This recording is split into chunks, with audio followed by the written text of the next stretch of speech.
ఎన్నికలలో అధికారంలోకి రావడానికి ఏం చెప్పినారు? చాలా మాటలు చెప్పిరు మనకు. ఏమన్నారు?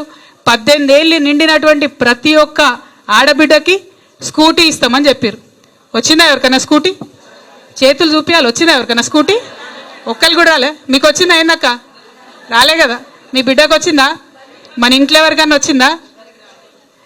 ఇవాళ ఆ స్కూటీ గురించి మనం అడగాలి. ఎందుకంటే ఆ స్కూటీ వచ్చేలో ఉన్నటువంటి వాళ్ళు వెళ్తారు కాలేజీలకు, కానీ వాళ్ళ తరఫున మనం అడగాల్సినటువంటి సమయం వచ్చింది. రెండవది, మీకు తెలుసు కేసీఆర్ గారు ఒక మానవతా దృక్పథంతో ఒక పేద ఇంటి ఆడపిల్ల కడుపుతో ఉంటే ఆశా వర్కర్లు ఇంటి దాకా వచ్చి మాట్లాడి చేయబట్టి ముట్టుకొని చూసి హాస్పిటల్కి తీసుకుపోయి అపాయింట్మెంట్ చూపించి మళ్ళీ ఇంటి దగ్గర దించిపోయేది. అదే ప్రసూత అయ్యేది ఉంటే కూడా ఇంటికి వచ్చి అంబులెన్స్ ఎక్కించుకపోయి కేసీఆర్ కిట్టు చేతిలో పెట్టి మళ్ళీ ఇంటి దాకా వచ్చి దించుకుపోయేది. ఇవాళ మీరు ఊర్లలో ఉన్నారమ్మా, ఇవాళ అవుతుందా ఆ పని? వస్తుందా అంబులెన్స్ మీ దగ్గరికి? ప్రభుత్వానికి పట్టున్నదా కనీసం? సరే, కేసీఆర్ కిట్టు మీద కేసీఆర్ సార్ బొమ్మ ఉన్నది కాబట్టి నీకు నచ్చలేదు అనుకుందాం. మరి ఇంటికి ఆడపిల్లకు నెల నెల 1000 రూపాయలు ఇచ్చిండు కదా కేసీఆర్ సార్. పేద ఇంటి ఆడపిల్ల కడుపుతోని కూలి వేసుకునే పరిస్థితి ఉంటుంది, అట్లా ఉండొద్దని 1000 రూపాయలు ఇచ్చిండు కదా. పోనీ అవ్వన్న ఇవ్వచ్చు కదా.